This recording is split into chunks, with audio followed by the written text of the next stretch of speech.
Well, Manning's a nice man. The difference, I'd say, man, he seems to...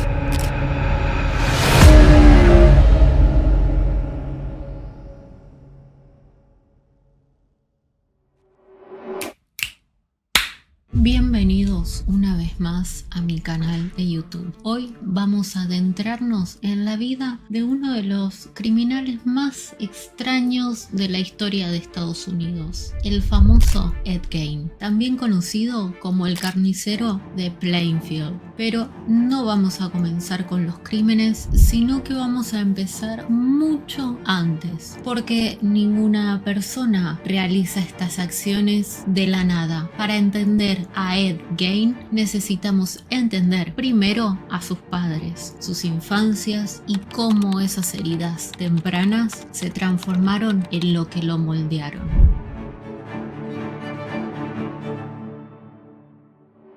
Vamos a hablar primero de la infancia de George Gein, el padre. George Philip Gein nació en 1873 en Wisconsin, en una familia humilde, y desde niño estuvo marcado por la inestabilidad y el alcoholismo. Su propio padre luchaba contra la bebida y ejercía muy poca autoridad dentro del hogar. Creció rodeado de pobreza, con muy pocas oportunidades de educación o de la posibilidad de ascenso social. Esto hizo que George nunca encontrara un rumbo claro en la vida. Tenía todos trabajos temporales y no destacaba sinceramente en ninguno. Muchos de los testimonios lo describen como un hombre débil de carácter, bastante apático y con bastante tendencia a refugiarse en el alcohol cada vez que se frustraba o que encontraba frustraciones. Esto no solo lo convirtió en un hombre resentido con el mundo y con las personas, sino también en alguien que no logró desarrollar herramientas emocionales para poder formar vínculos sanos o poder llevar a cabo un hogar, y su historia personal ya nos muestra un patrón donde no sabía defenderse. George básicamente fue un hombre que desde pequeño interiorizó la idea de que no tenía control sobre su destino y que estaba condenado básicamente al fracaso y a la humillación. Habiendo hablado algunas pinceladas sobre quién fue el padre de Ed, vamos a hablar un poco sobre la madre, Augusta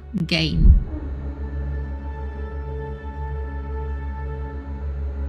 Augusta, por otro lado, es completamente el otro extremo. Augusta nació en 1878, también en Wisconsin, en una familia de inmigrantes alemanes que, a diferencia de George, Augusta creció en un hogar profundamente marcado por una religión rígida, muy rígida. La moral que se imponía era extrema y la idea del pecado como amenaza era constante. Todo realmente parecía ser un pecado. Así que desde muy joven es que Augusta fue una mujer dominante, controladora, calculadora, autoritaria, y se convenció a ella de que estaba en contacto directo con la voluntad de Dios. Básicamente que ella era una enviada de Dios y una especie de santa, y que el mundo estaba plagado de inmoralidad, de vicio, de corrupción. Para Augusta, básicamente las mujeres eran tentaciones del diablo, la sexualidad era un pecado, los hombres que caían en el alcohol eran seres débiles e inservibles. Llevaban muy a fondo la creencia del bien y del mal. Pero lo que vamos a ver es que justamente, aunque Augusta despreciaba a los hombres alcohólicos, terminó casándose con uno, y esto es justamente una muestra o un fenómeno que se estudia bastante en psicología sobre la repetición de patrones, porque aunque Augusta fue marcada por una educación severa, necesitaba mantener control, y George es justamente lo opuesto, un hombre sin rumbo que le ofrecía el contraste perfecto, alguien sobre quien podía dominar y descargar todo su resentimiento sobre el mundo, una fusión bastante destructiva. Se sabe que George y Augusta se conocieron a principios del siglo XX y desde el inicio Augusta vio en George un hombre frágil, manipulable, que podía encajar con este esquema de control. Así que lo eligió no por admiración ni por amor, sino plenamente por conveniencia. Ella podía someterlo y podía poner todas las leyes que quisiera en el hogar, básicamente. Y George le aportaba esa imagen de mujer casada que en aquel entonces era fundamental.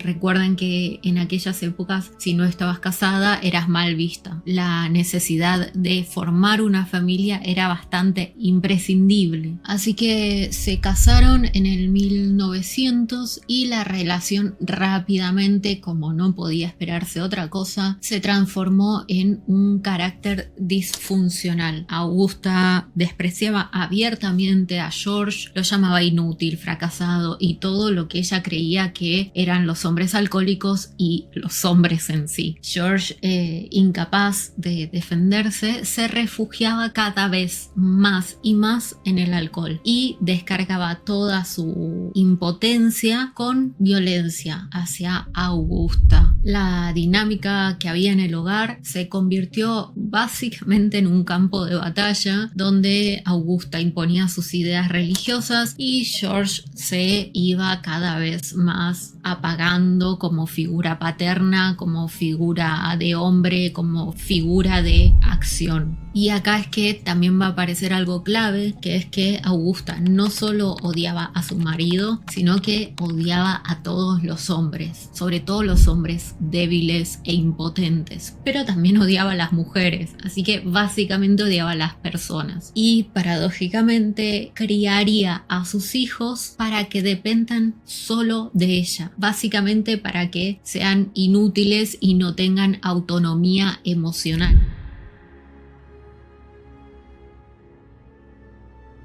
Cuando nacieron sus hijos, primero nació Henry, que nació en 1901, y después nació nuestro protagonista de hoy, Edward Theodore Gain, en 1906. Augusta se obsesionó con moldearlos bajo su dogma estrictamente religioso. ¿Qué significa? Que no se puede contradecir, que su palabra es lo que es y no hay oposiciones. Esto hizo que haya un aislamiento social en ellos, que no se les permitiera tener amigos. Augusta también pensaba que en el pueblo era como una junta de pecado. Augusta también les leía la Biblia cada día, especialmente los pasajes que eran más violentos del Antiguo Testamento, que están centrados en la muerte, en el castigo y en el pecado sexual. Todas estas pequeñas cosas que terminan siendo enormes inculcaron en Ed la idea de que las mujeres, salvo su madre, eran instrumentos del diablo, pecadoras y lo peor de la sociedad. Mientras tanto, George como padre era básicamente una sombra, no tenía voz, no tenía autoridad, solo ocupaba un lugar de respirar y beber alcohol. Esto muestra que la figura paterna estaba anulada y la materna cada vez se iba volviendo más omnipotente, cada vez estaba más en todos los lugares, en todo el espacio, en todo el aire. Desde una perspectiva neurocriminalista, este es un escenario perfecto para lo que después Ed haría, porque ya tiene plantadas las semillas de una dependencia extrema hacia su madre, la incapacidad de establecer vínculos con otras personas, con otros vecinos, con otros niños, y esto a su vez hace que tenga una distorsión absoluta de lo que significaba el sexo y la intimidad, porque todo su mundo pasa a ser su madre. Para ambos las amistades estaban prohibidas, la escuela era tolerada, pero porque era obligatorio. Sin embargo, Augusta se encargaba de decirles a ellos que no tuvieran amigos porque sus compañeros eran pecadores, y seguía hinchándoles la cabeza con esas creencias. Y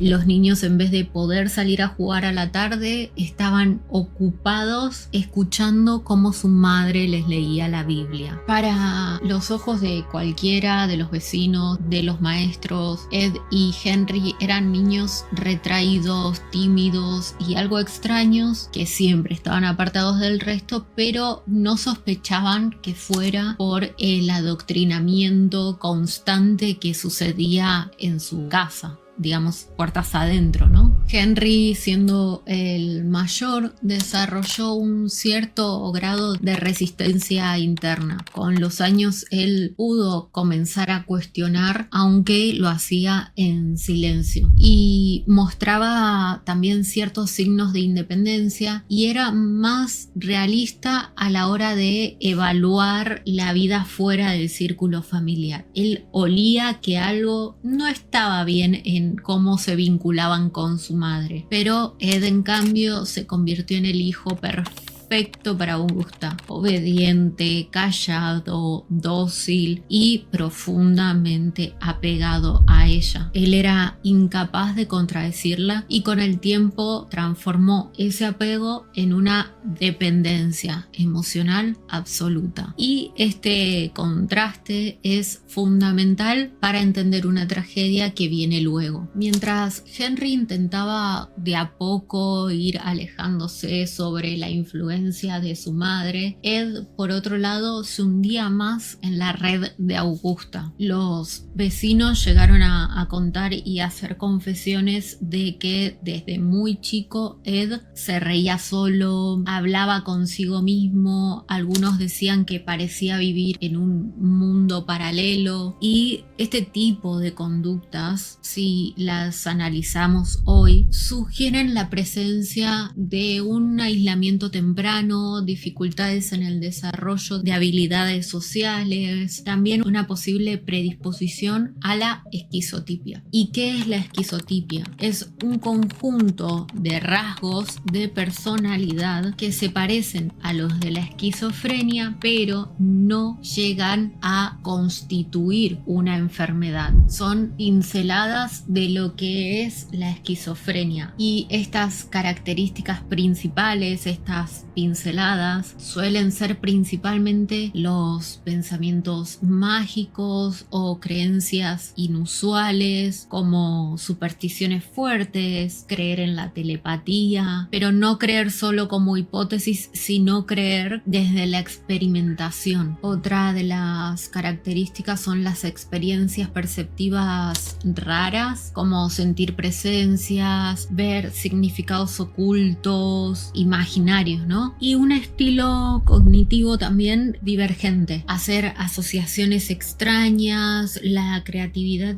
poco común, pero poco común en el sentido de rara, de extraña, no de creatividad como creatividad en sí. También entra el aislamiento social, la afectividad inapropiada, como emociones poco ajustadas a la situación. Es como si básicamente a esa persona le costara interpretar señales sociales y ajustar una respuesta a eso. Un ejemplo de eso sería en una situación que es disgustante que una persona se ría. Es como que esa respuesta no se ajusta a lo que en la situación está sucediendo. O por el contrario, que en una situación que es súper graciosa para los que están presentes, para el entorno, a esa persona le produzca nada, apatía o enojo. Ahí vemos lo mismo. Su respuesta no se ajusta a lo que está sucediendo. Y algo que es importante recalcar acá es que en verdad todos tenemos rasgos de esquizotipia y que eso no significa tener esquizofrenia, y los tenemos a estos rasgos en mayor o menor medida, pero un rasgo no es un trastorno. Un rasgo es una pincelada que nos constituye como personas y entra en la variabilidad humana. En niveles bajos esto puede asociarse con creatividad, imaginación y originalidad. El tema es cuando son excesos, que ahí es que puede volverse desadaptativo y ahí sí acercarse más a algo clínico. Por estos rasgos extraños que tenía Ed, en la escuela era objeto de burla constante. Sus compañeros lo molestaban por ser tímido, por su forma de hablar o incluso por su aspecto. Pero Ed, en vez de responder a eso, se quedaba callado. No respondía nunca con violencia. Lo único que hacía era aguantar en silencio y correr de vuelta a su madre, quien, en vez de explicarle la situación o resolverlo de una forma más sana, ella le reforzaba la idea de que el mundo exterior era corrupto y cruel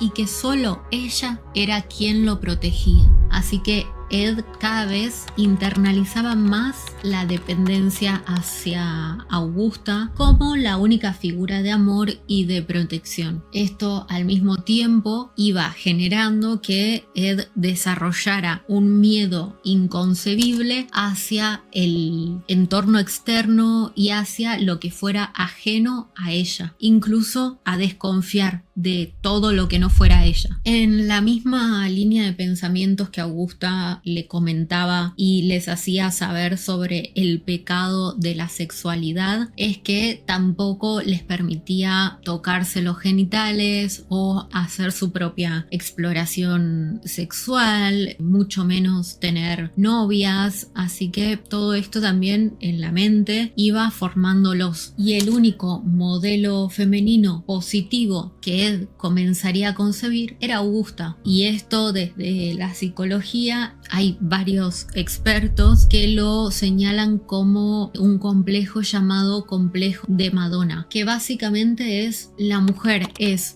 puta o la mujer es santa. No hay un punto intermedio. O te sexualizo y te veo como puta, o te veo como una santa, pero no podés producirme ningún tipo de atracción sexual. Son literalmente las cosas opuestas. Por eso tampoco es que Ed va a poder conciliar relaciones, porque no puede unir estos dos términos en su mente. Así fue que Ed fue pasando la adolescencia y el aislamiento también se fue intensificando, pero Henry empezaba a tener atisbos de rebelarse muy sutilmente, empezó a buscar trabajo fuera del campo, mostró interés en formar relaciones fuera de su nicho familiar, y Ed al contrario, Ed cada vez era solo él y su madre. No tuvo amistades cercanas, no tuvo novias, no se relacionó socialmente con nadie. Su tiempo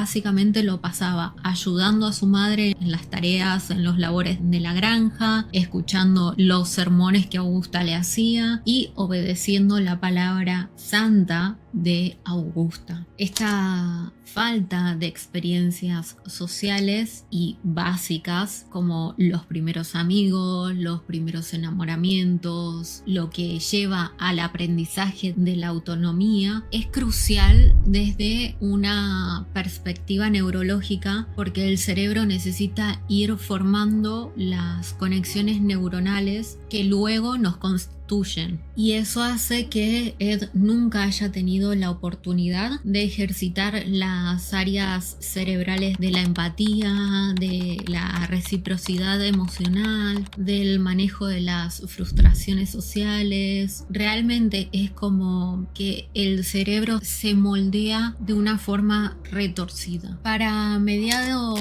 de los años 30, los dos hermanos ya eran adultos jóvenes, ya tenían también unos 30, y Henry ya cansado, harto del control materno, buscaba cada vez más y con mayor fuerza independizarse. En este punto Henry ya criticaba abiertamente a su madre delante de Ed, delante de George, ya no toleraba más la situación. Así que esto generaba en la casa muchísima tensión y un clima bastante de incomodidad. Y esto Ed lo tomaba como una traición, como una deslealtad para Ed, que cuestionaran a su madre y el mundo de su madre era tomado como pecado. Y no solo como pecado, sino como un ataque a él mismo. Y esto hizo que empezara a haber muchos conflictos entre ellos, mucha tensión, muchos chispazos, porque básicamente su relación se rompió, se quebró, se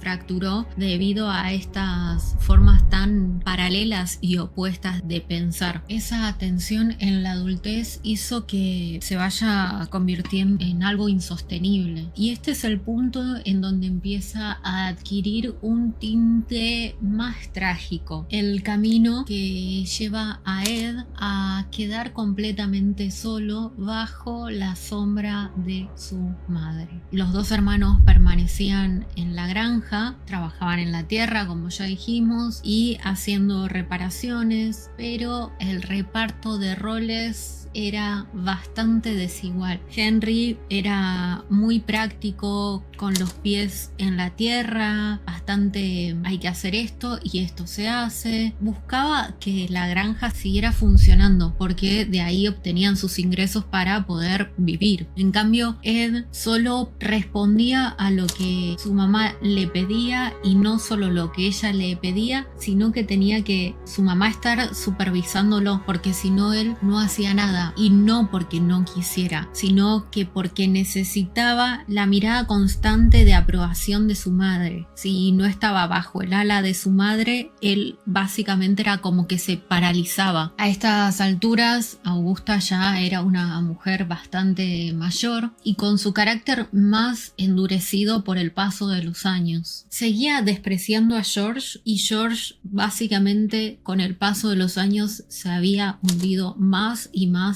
y más en el alcohol hasta su muerte en 1940, que justamente fue por cirrosis hepática derivada del alcoholismo crónico que tenía. Y lejos de lo que se puede creer o pensar que esta situación podría significar una escena de tristeza, realmente representó un alivio, ya que George para la familia era considerado una carga y un inservible. Esto hizo que con George fuera de la vivienda, fuera de la casa, fuera de este plano, Augusta pudiera asumir aún todavía más el poder y convertir su casa en un matriarcado absoluto. Augusta no era alguien que percibía a sus hijos como adultos, sino a instrumentos que podían seguir su palabra y seguir cumpliendo su voluntad. Y Ed no logró transformar esa creencia, siempre se mostró con esa devoción casi que infantil y se volvió la mano derecha de Augusta. Y esta fricción de la que veníamos hablando entre los hermanos por la diferencia de pensamiento en cómo veían a su madre, tuvo una eclosión en los años 40 cuando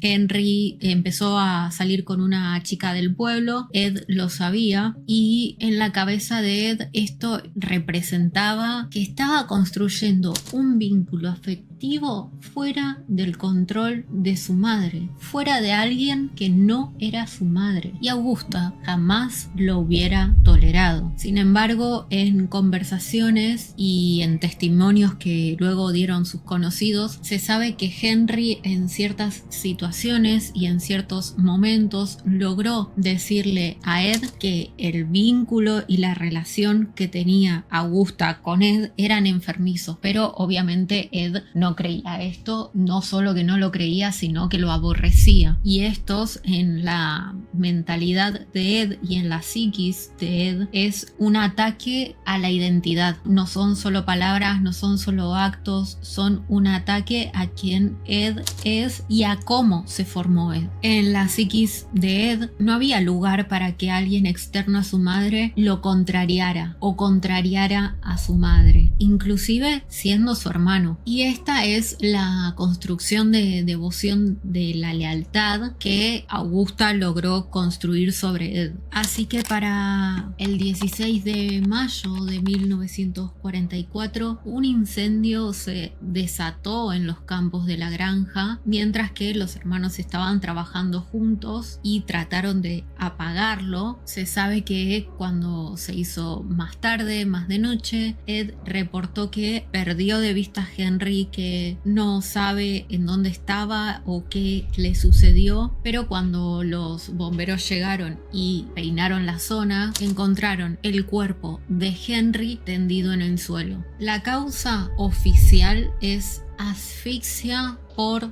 humo, pero hay algo extraño porque el cadáver no estaba en el área de la quema. Además, Henry presentaba golpes en la cabeza. Sin embargo, se creyeron que los golpes en la cabeza habían sido por el impacto que se dio al caer y que se golpeó con una piedra, y nunca sintieron que Ed era sospechoso porque nadie en el pueblo en aquel momento lo consideraba capaz de algo así. Recuerden también que en aquella época no había la tecnología que hay hoy para poder saber sobre el ADN. Así que sin muchas herramientas, la versión de Ed fue aceptada sin ningún tipo de objeción y el caso quedó cerrado como un accidente. Pero para muchos criminalistas, este podría haber sido el primer acto homicida de Ed, en el que se explica que no es que fue un homicidio motivado por odio directo, sino por la defensa irracional que le tenía a Augusta.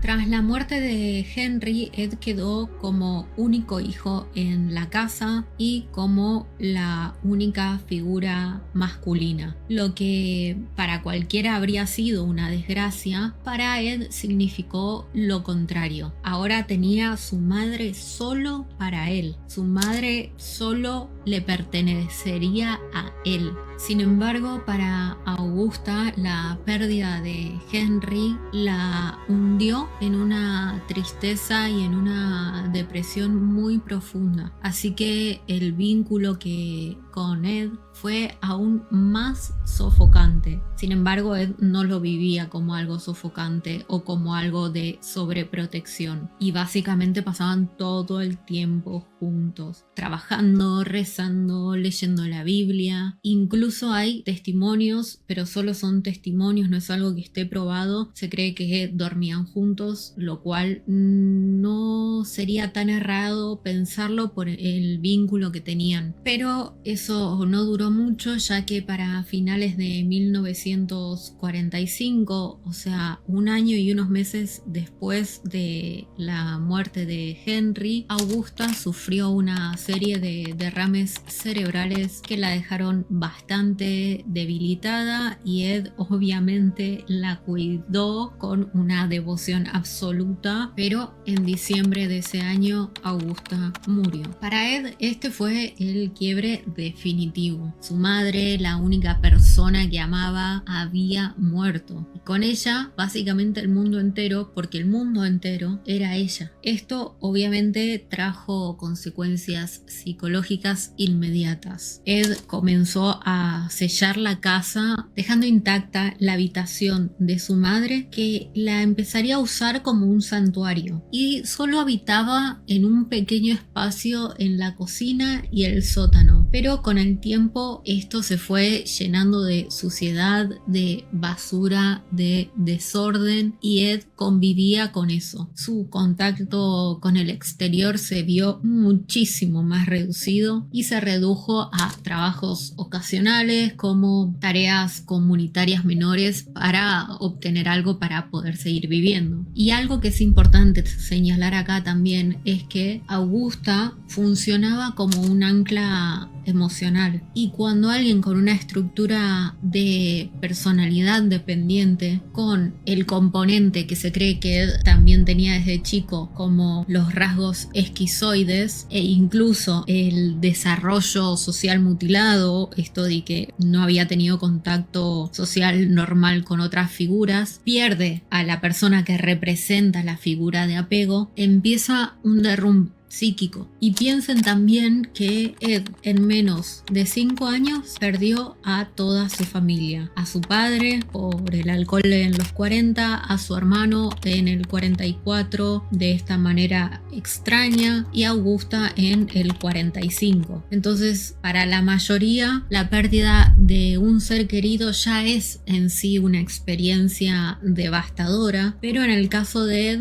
fue mucho más, porque corrompió con su realidad. Significó justamente la ruptura de su realidad. Sin su madre no tenía ningún tipo de brújula moral ni afectiva, y esa ausencia es la que lo empuja a crear un nuevo mundo. Porque recuerden que igualmente, como sea, el ser humano y la mente humana va a tender a la supervivencia. Y aunque todo esto se esté cayendo a pedazos, el instinto de supervivencia va a salir a flote, haciendo que de alguna manera Ed se reinvente. El asunto es que se reinventa una realidad marcada por la muerte y la descomposición. Y acá también hay un contraste bastante interesante que también suele darse en estos casos, que es que para los vecinos Ed era alguien visto como raro, pero inofensivo. A los ojos de la comunidad era alguien excéntrico, solitario, pero inofensivo. Sin embargo, Ed en privado era un hombre, como dijimos, en decadencia mental, en descomposición mental, llegando así a que al transcurrir el tiempo, Ed empezó a hacer cosas como leer compulsivamente revistas de crímenes y historias de nazis y artículos sobre atrocidades médicas, que también consumía cómics y publicaciones centradas en la violencia y la mutilación, lo que se define como gore, que eso puede no ser tan extraño por sí solo, porque muchos de los que estamos acá, que están escuchando, o yo misma, soy apasionada también de algunos aspectos sobre eso, pero la base en la que esas pulsiones son motivadas son distintas. Una de las distinciones principales de esto es la motivación sobre la curiosidad que tiene el ser humano, y otra cosa es la perversión por querer ser yo la persona que realiza esas actividades. Son dos cosas muy distintas. En el medio también es que Ed comenzó a interesarse por historias sobre cambios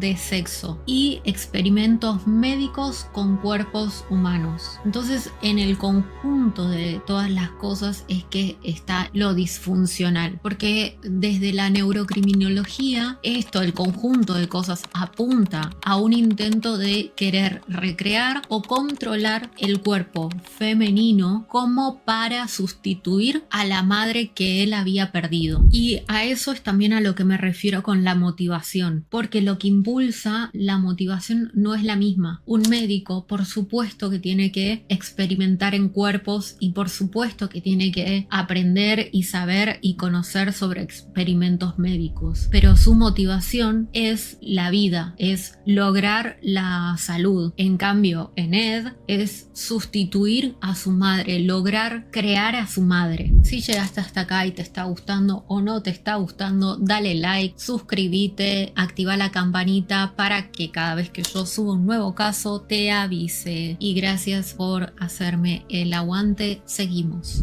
Llegando a principios de los 50, Ed dio un paso más allá. Comenzó a visitar cementerios. Siempre lo hacía de noche y buscaba tumbas recientes, sobre todo de mujeres de mediana edad que físicamente le recordaran a Augusta. Y recuerden que Ed vivía en un pueblo muy pequeño, por lo cual las personas se solían conocer entre todas y se enteraban de la muerte de los habitantes. Entonces ahí Ed lo que hacía era los exhumaba con muchísimo cuidado, retiraba el cuerpo y lo llevaba a su granja. Ahí lo que hacía era convertir los restos en materia prima para lo que hoy se conoce como su colección de objetos creados con restos humanos. Básicamente hacía cosas con los cuerpos, convertía cráneos en cuencos, usaba la piel humana para forrar las sillas o hacer pantallas de lámparas, cinturones hechos de pezones, máscaras y prendas cosidas con piel femenina. Y acá es un poco cuando al principio decíamos algunos de los rasgos de esquizotipia, esto de la creatividad llevada hacia lo raro, porque no podemos negar que Ed con estas acciones era creativo, pero su creatividad estaba totalmente desviada y sin embargo tampoco el objetivo era algo económico, ni siquiera era algo estético. Para él representaba el ritual y lo simbólico que tenían todos esos actos y todo lo que él estaba realizando. Ed estaba concentrado en literalmente encarnar a su madre, vestirse con su piel, transformarse en ella, ser ella. Se sabe que Ed se ponía estas máscaras que realizaba con la piel y se vestía también de mujer para justamente convertirse en su madre. Y acá otra de las cosas que vemos es lo que también mencionamos antes sobre el complejo de Madonna, que como no podía relacionarse con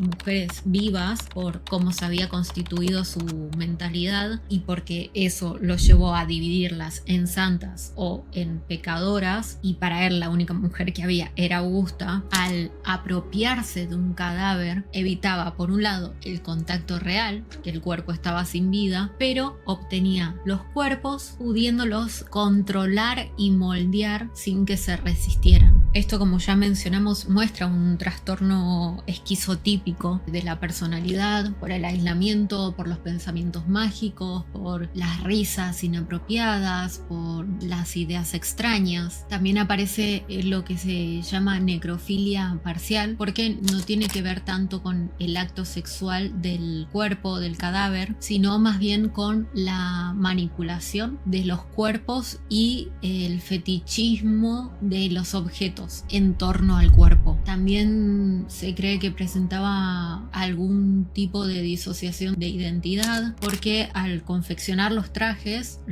estos que dijimos con la piel, y este intento de convertirse en su madre, anulaba su propia personalidad para revivir a ella. Esto también muestra que neurológicamente su cerebro perdió las funciones de regulación social y afectiva. Esto sobre todo se encuentra en la corteza prefrontal, haciendo que el trauma de la pérdida active estos circuitos de compulsión y teniendo que reemplazar el apego que sentía hacia su madre por objetos humanos macabros que a él le hacían percibir la presencia de su madre. Y uno puede también preguntarse, pero ¿cómo es que iba al cementerio y exhumaba los cuerpos y nadie lo veía? Bueno, recuerden que para la comunidad él era visto como alguien inofensivo y como ya se sabía que tenía un humor amor extraño no se le prestaba mucha atención y él seguía manteniendo su vida con su normalidad, o sea, seguía ayudando a cuidar niños, seguía reparando maquinaria para los vecinos, seguía cortando el pasto y todas esas actividades que eran para él cotidianas para poder vivir. Y nadie imaginaba que justamente detrás de ese hombre extraño pero inofensivo estuviera acumulando cuerpos o pieles en su casa. Porque también una particularidad de Ed es que no era un asesino en serie prolífico como la mayoría, pero sí representaba esa disociación entre la apariencia pública y la necesidad privada de llevar a cabo sus deseos. El asunto es que se puede decir que Ed, más que un psicópata, es un sociópata, porque recuerden que un psicópata es alguien que tiene la predisposición genética desde la formación en la panza de su madre, desde la niñez, y si hay situaciones que lo acompañan para que se vuelva psicópata criminal, se va a potenciar. Pero el sociópata es alguien que tiene una estructura mental normal, como todos, pero que debido a las vivencias y a los traumas, su cerebro justamente va haciendo conexiones distintas a como deberían ser. Y eso da como resultado la sociopatía. Y tienen formas de actuar distintas. Por esto es que Ed no era consciente de que estaba manipulando o que manipulaba para que los demás crean que llevaba una vida normal, pero en su casa cometía crímenes atroces. No, básicamente era como era y era tomado por la comunidad a la interpretación de ellos. No es que él buscaba intencionalmente ser considerado de una u otra forma.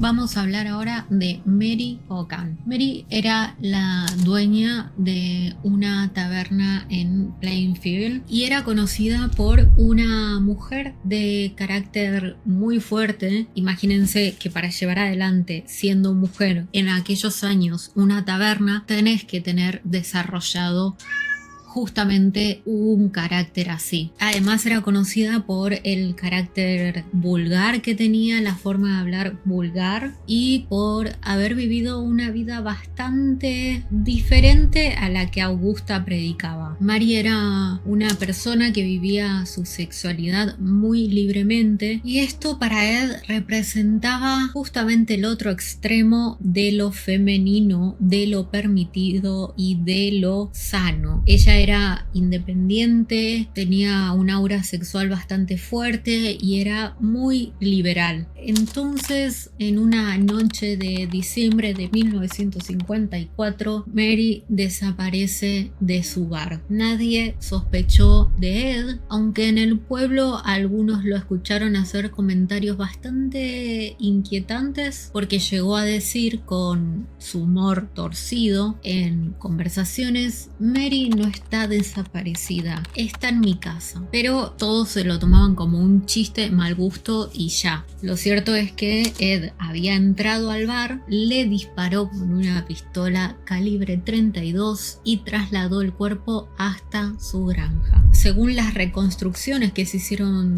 posteriormente, Ed guardó el cadáver de Mary y lo utilizó como materia prima para sus prácticas de degollamiento y experimentación de la piel humana. En la reconstrucción psicológica del crimen se cree que Mary no fue elegida al azar, sino que fue elegida por todo esto que dijimos que era lo opuesto a lo que Augusta hubiera querido, y eso representaba en Ed algo que repudiaba. Y desde esta misma reconstrucción es que se cree que el asesinato, además de poder ejercer control, significaba transformar el cuerpo de una mujer en algo manejable a su voluntad, y por supuesto no representaba ningún tipo de culpa en su mente porque esa mujer a su visión era considerada pecadora.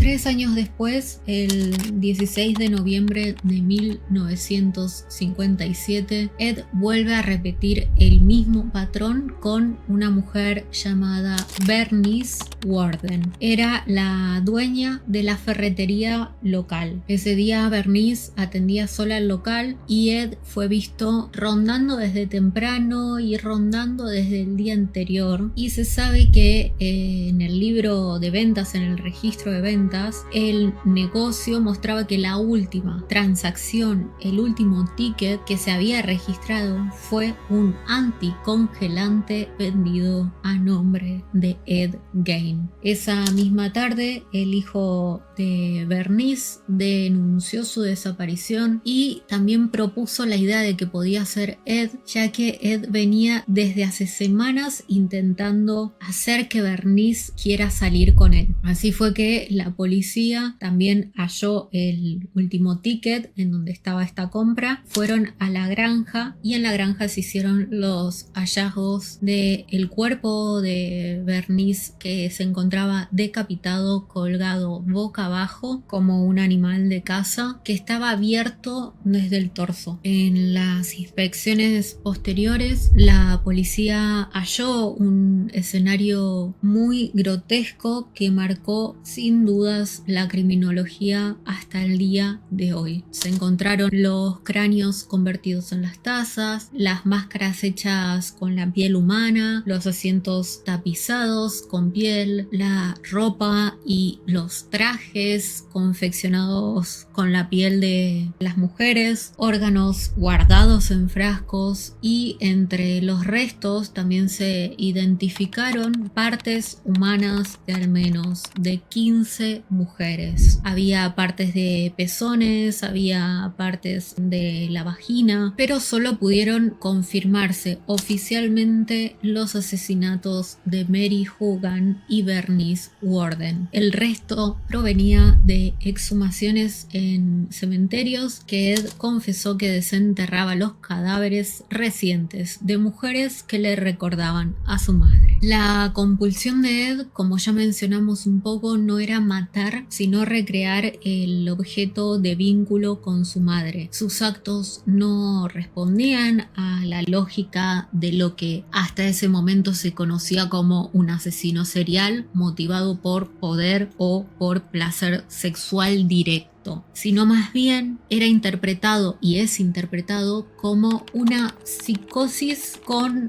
rituales de sustitución. En términos psicológicos, construía un proyecto de reencarnación. Buscaba literalmente vestirse con la piel de otras mujeres para poder sentirse augusta, porque la muerte de su madre representó un trauma letal en el que le dejó un vacío que era insoportable, y de manera inconsciente intentaba reconstruirla a partir de fragmentos humanos. Cuando a Ed lo capturan, esto sacude al mundo porque exponía un tipo de criminalidad que combinaba aspectos como la necrofilia, el fetichismo, la psicosis delirante. No era simplemente un asesino, era un hombre atrapado en una red de culpas, de traumas y obsesiones que desembocaban en una de las escenas más perturbadoras de la historia criminal. Con lo que respecta a la psicología forense, el caso de Gein sigue siendo estudiado, es estudiado todavía al día de hoy como un ejemplo extremo del impacto de la crianza y la represión sexual y la idealización destructiva de la figura materna. Y esto es muy importante. Esto es parte de lo que les mencioné anteriormente sobre la construcción de la psicopatía o sociopatía. Para 1957, debido a todo lo ocurrido, Ed fue arrestado y fue interrogado muy extensamente. La policía seguía sorprendida por la magnitud de los hallazgos en la granja y necesitaban determinar si se trataba de un asesino serial calculador abusador o de un hombre con un trastorno mental profundo. Desde el principio Ed se mostró colaborando con los investigadores, confesaba sin aparente culpa, describiendo con total naturalidad todas las escenas que sin dudas cruzan los límites para cualquiera de nosotros, y esa frialdad no era exactamente psicopatía, como también mencioné antes, sino que se trataba de esta desconexión psicótica con la realidad. Así que, observando esa distinción, fue sometido a muchas pericias técnicas y la mayoría coincidieron en un diagnóstico, y el diagnóstico era esquizofrenia paranoide con delirios graves. Los especialistas también hallaron pensamiento desorganizado, dificultades para distinguir lo que es una fantasía de lo que es una realidad, ideas delirantes centradas en su madre y en la necesidad de construirla a partir de los cadáveres. Y en lo que respecta a lo neurocriminal, como ya mencionamos, no se ajustaba al perfil clásico de asesino serial, porque su conducta era ritual y delirante, más próxima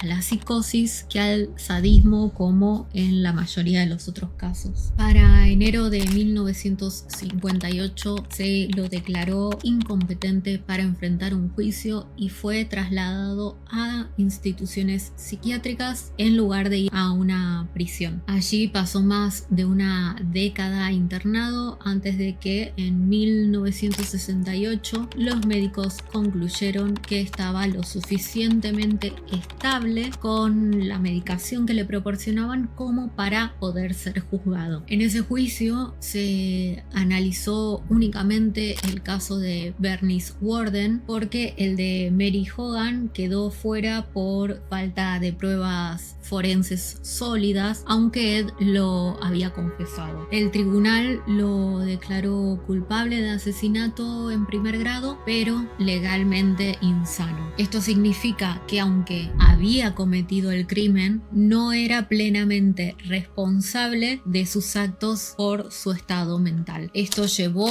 a que fuera sentenciado a confinamiento indefinido en hospitales psiquiátricos de máxima seguridad en Wisconsin. Así es que Ed pasó el resto de su vida internado en centros como el Central State Hospital y luego en el Mendota Mental Health Institute. Los testimonios de todos los enfermeros y médicos coinciden en que era un paciente dócil, tranquilo y hasta casi infantil en su trato, que disfrutaba de pasatiempos simples como leer revistas o novelas, sin mostrar ningún tipo de violencia hacia los otros internos o hacia el personal. Y aunque puede sonar paradójico, no es sorprendente que el hombre que había horrorizado al mundo entero se comportara en el hospital como un anciano amable y retraído. ¿Y por qué digo que no es sorprendente? Bueno, porque acá los criminólogos y psiquiatras forenses coinciden en que sus actos fueron justamente la culminación de tres factores: un ambiente familiar patológico por la represión